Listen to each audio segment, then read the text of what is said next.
Thank you, everyone. Good evening, everybody. This is a spirited crowd. Good evening, everybody. How's everybody feeling? I know we squeezed you a little tight in this room tonight. This is not quite made for this big a crowd, but I really appreciate it. What I really appreciate is that Coach Tomlin managed to move the playoff game of the Steelers from tonight to tomorrow. Because I would have been up against the Steelers, and I might have skipped this for the game.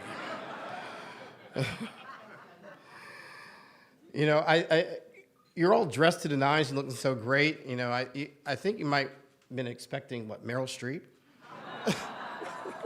She's good at raising money for journalists nowadays, or maybe a different African American president. No, Tommy, thank you. This particular office does not come with a fancy plane. It does not come with Secret Service. It does not come with a great house, public house anyway. But I have lots of coffee mugs to give out over the next year. But I won't keep you long. I'll move you quickly and have you dancing and drinking and eating more good food from my hometown of Pittsburgh next door with DJ Scientific. A night like this has a million thank yous. You cringe and you pray that you don't miss the most important ones. So here goes some of them. Thank you very much, past President Burr, past presidents of the National Press Club, fellow officers, members of the Board of Governors, past and present, all of our volunteer leaders, members, colleagues, friends, dignitaries, which is basically all of you. Looking so wonderful from here. You should see the view. I really appreciate you all being here.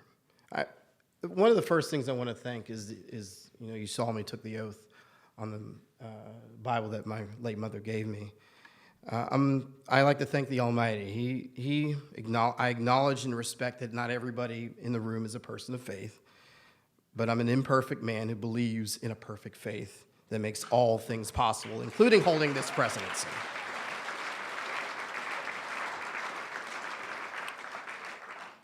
I want to thank my family who's here tonight, and my mentors. They're all gathered here in one table, some of them. I see my cousin Nancy, my mentor Noah Hockett, my cousin James and his wife Shanika Hamilton, and Cordelia Grace, that lovely 16-month-old girl that you've been seeing her, my goddaughter. My Maureen Bunny has been an awesome mentor to me over the years and a great honorary co-chair. And Sheila and Rodney Brooks, between the Brookses and the Crockett's, they've been looking after me ever since I hit this town when I was a wet behind the ears, 21-year-old, precocious, and a few other things, journalist. And they straightened me out, and here I am with them. I want to say something. I want to single out my sister Carla for a moment. When on my election night, many of you were upstairs in the members' lounge, and you heard me speak passionately about the role my mother played in my life, my parents, both of them, Henry and Geneva Ballou. I spoke passionately about the role my sister played as her first caregiver, her warrior, her caregiver, and she was at the center of all this. With both of our parents gone, Carla, I think they'll be smiling down on this moment.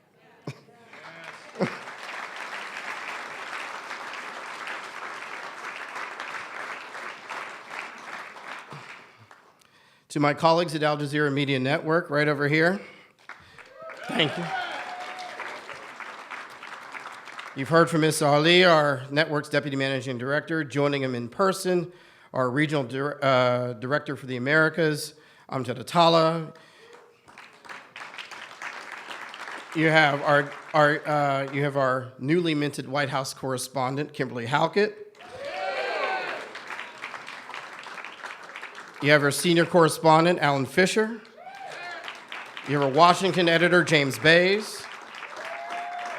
You have a rock star producer, Anar Virji, who, I might add, is not only from Pittsburgh, from the same high school. And our rock star desk/planning editor, Ayanna Brickhouse, who we happily stole from CNN a few years ago, and she has done us so proud. I have several colleagues in the room who I've worked with, competed against, and served the profession with over the years who are in the house tonight. Thank you all for coming. And I think I have a few friends and acquaintances in the room tonight.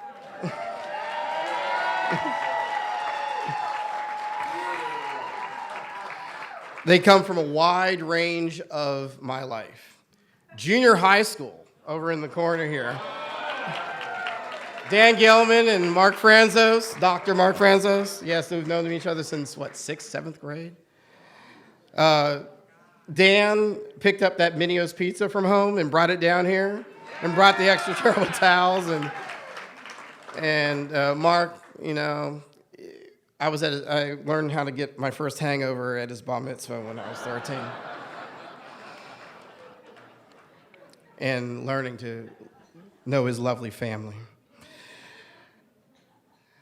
I want to thank all three of my fraternities that are here tonight: Alpha Phi Alpha, the Boule, and the Freemasons. Thank you all for coming. I want to thank, they had to leave because they had to rest up for another 3 services tomorrow, the Reverend Matthew Watley and his lovely wife, Shauna. And the man who ministered my oath tonight, Chief Judge Eric Washington. Thank you very much. You know, for many club presidential inaugurals, you know, this oath has been a humorous thing, but given the historic import and the times that we were in, I just couldn't make a joke out of it tonight. You know, there's a rather large group of ladies representing a variety of service and fraternal organizations, ranging from historically black fraternity sororities and the Links, you know, AKs, the Deltas, the Sigma Gamma Rhos, the Zetas, all of you guys. Thank you very much for all coming and representing, ambassadors from the National Museum of African American Art and History. Thank you. And our various supporters, including all of you who helped pay for this lovely celebration. I appreciate your support of the National Press Club. I want to thank my inaugural committee. They put together one hell of a party tonight. I want you to stand. I want you to take a bow. You know, Jan, Lisa, April, Nairi, Barry, Justin. I want you all to take a well-deserved bow. The executive director, Bill McCarran, Suzanne, Karen Dean, all of you, I want you to take a bow. You put together an amazing event tonight. Thank you. I want to thank the leadership team, the 110th administration, the Board of Governors. Stand and take a bow, all of you.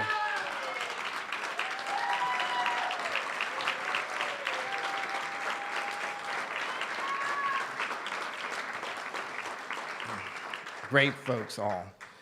And you, all the members, raise your hand. Give yourselves a hand. Thank you. And I want to, two last quick thank yous. The past presidents, my predecessors, thank you so much for being the rock of this club, supporting this club, keeping it going, and being that wonderful counsel of advice. And of course, you know, I already gave him the gavel, but I want to single out my predecessor, number 109, the man from Salina, Utah, Tommy Burr.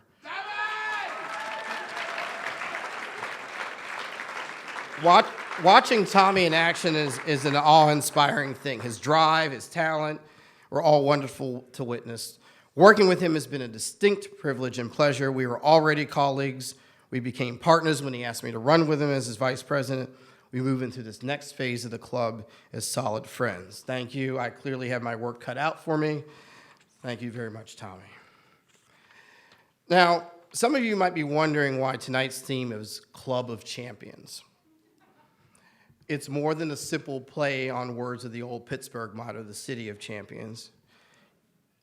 The City of Champions is a phrase born of a winning tradition, not only in sports, but in life. Pittsburgh is a city that prides itself on values like hard work, family, tenacity, and winning. So I want you to sort of put yourself, pretend that this is a big Steeler extension of the Steelers locker room. Work with me, I know. Sorry. This is one night you're going to have to work with me. Decked in black and gold where football players reflect on the games before while learning some new plays for the next match. You've just hired your new coach for 1 year. So let's look at the playbook. What worked? What didn't? What do we wish we had done and what do we need to do? How do we make this team, this club, stronger? We have to lean on our veterans, the wonderful energy we get from our Owls, our senior members. Also to the energy of our rookies, our new recruits, our young members who've shown us how to grow membership in an age of news cutbacks. But we're vulnerable if we don't know how to find, track, or utilize each player's talent or merge the energy from multiple generations and mediums in our communications family. Being a part of this team, this National Press Club is special, and we want to make sure it feels like a unique privilege that other colleagues will want to be a part of. So you're asking, what are the plays, Coach?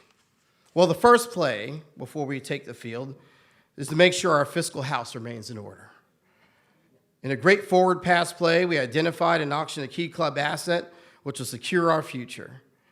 And you heard about John Hughes and Tommy and others who have set this whole plate for this next administration. Now invested with Brown Capital, an African-American member-owned firm, we can build on our fiscal stability, take our revenue and our rainy day savings to new levels. The second play is to revamp how we organize our volunteers. More than one member has asked me how to help make what we do here sound less like work.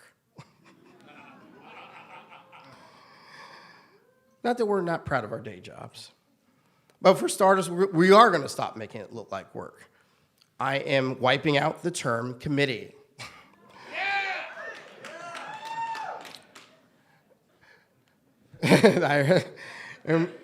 See, our priceless member volunteers will now have a different name, teams. A lot of you in your workplaces are called teams. There's team group, team leaders, all these other things. That's what's going to start happening, at least in this administration. I hope my successors carry it on. Because it takes teamwork to make this club run like a family. It takes teamwork to look at our challenged areas and improve. It takes teamwork to do everything well. This is not simply a name change. It's a mindset shift. Our teams will have license to look at and thoughtfully change some old conventions, to design new plays, but also to keep and expand some of the best elements that do. Our talented Vice President, Andrea Edney, Governor Tom McMahon, Board Chair Allison Kojak, and Board Vice Chair Derek Wallbank have led an effort to figure out how to shore up our operational infrastructure. Now I realize this is a bold move. Our late President Art Weesey has a lovely little plaque in the president's office. It says, all important things will be controversial. I'm paraphrasing, all important things will be controversial. And I don't shy away from that. What I am asking you to do is to get in the huddle. Help me make this bold move. Help it get down the road, practice, study the plays, and help make it work.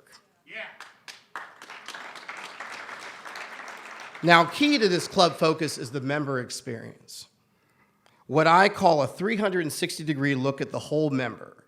That effort will be led on the volunteer side by your new membership secretary, Michelle Salcedo. Yasmin is our chair of the membership committee, all together with Suzanne Storglinsky, our director of membership engagement. They're going to together help look at all aspects of what it takes to be a healthy, prosperous, special member. And they'll be looking for your help. So when I put out the call, don't act like I didn't ask. Now, it's no secret that our profession is taking a lot of heat. And we're going to do something about it.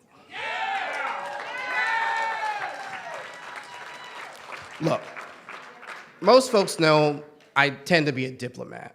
I'm not someone who spoils for a fight. But I gave you a little hint if you watched me on CNN this morning. If you come for our club, if you come for our profession, for press freedom, or God forbid the lives and well-being of our colleagues around the world, we will call you out. We will defend our colleagues. And because this club, when it's at its best, speaks truth to power.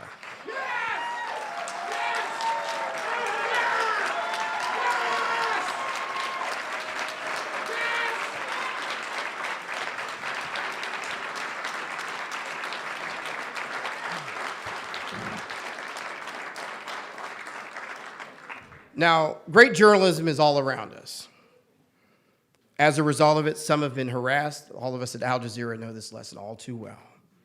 Sometimes jailed, like Jason, like our colleagues at Al Jazeera in Egypt, in Guantanamo Bay. In a few cases, killed in the line of duty. It's not a game being a journalist, folks. This club joined our colleagues, as you well know, as Jason talked about, in a campaign to get Jason Rezaian out of an Iranian jail. And in a room not 100 yards from this podium, our members were reading his work around the clock.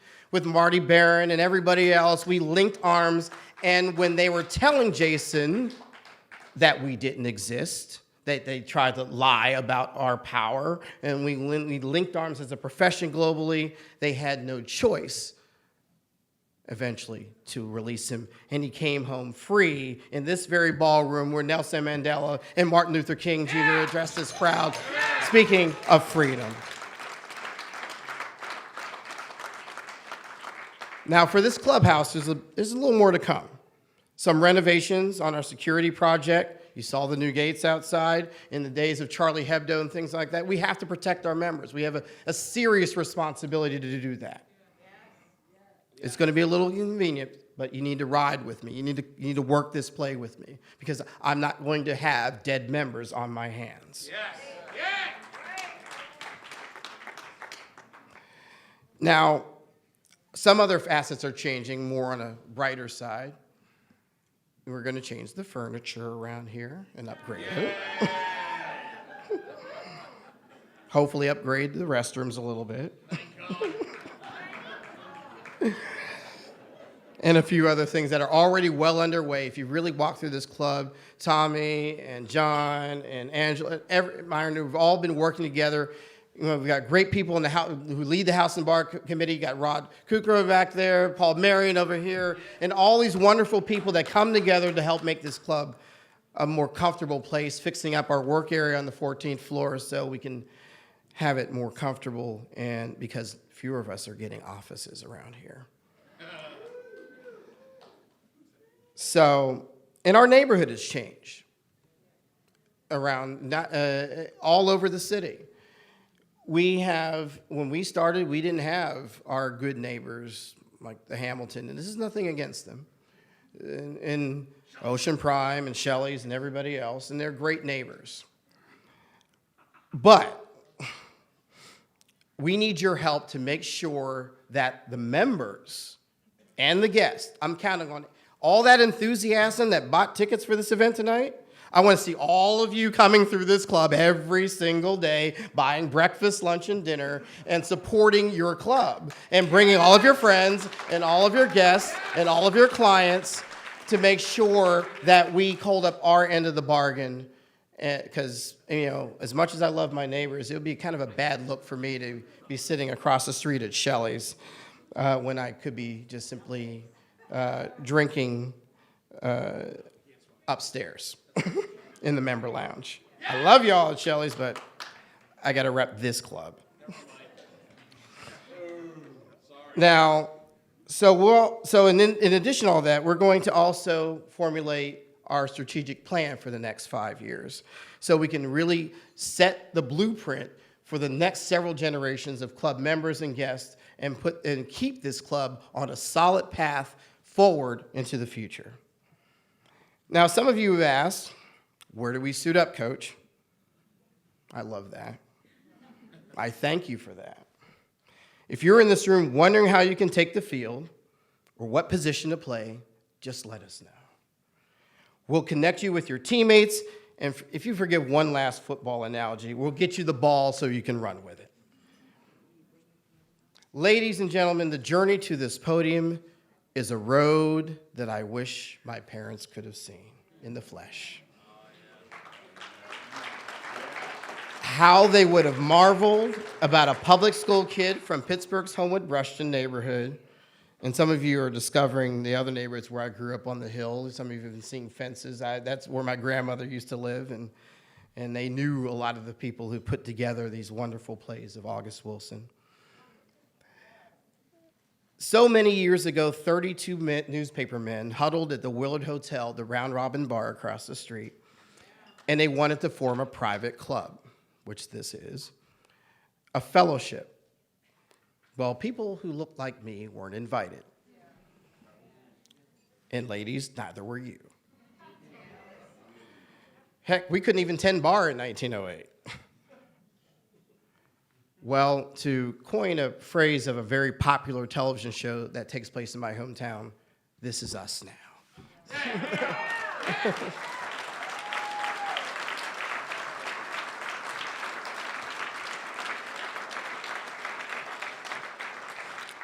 But those barriers were not shattered without a fight. The club and I are eternally grateful for the paths paved for people like Simeon Booker, who broke the Emmett Till story, the second African-American member admitted to this club. He, like many others, took on history and won. So we all stand on his shoulders. We stand on Marine's shoulders. All my mentors and colleagues over the years, Nola and Sheila Brooks, I stand on those. We all stand on those. And yes, Sheila, I definitely stand on your shoulders. Yes. So, each of you in your bag has one of these. Reach in the bag. I know you Ravens fans can't stand to do this. I know you Cleveland fans can't stand to do this. But just one time, this is not about just my hometown. This is about a set of values. This is about a common club. This is about a common team. In Pittsburgh, the Myron Cope, the late sports broadcasters, he can't find yours. Poor Joe can't reach for his. His back is hurting. My late colleague Myron Cope invented this towel at WTAE Radio. We don't have cheerleaders in Pittsburgh because we don't need them.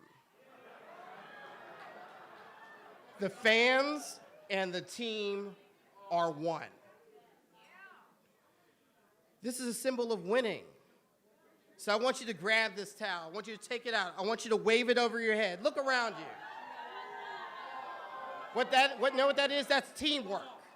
That's teamwork. But you know what's more important than that? That's winning. Each of you are winners, folks. But to truly win, we have to suit up and take the field. Are you ready to take the field? I can't hear you. Are you ready to take the field? So with these great values, a determined direction, let's take this field together. I feel privileged to be your coach for the next year. This is the Club of Champions. Thank you, and God bless you, and God bless the National Press Corps.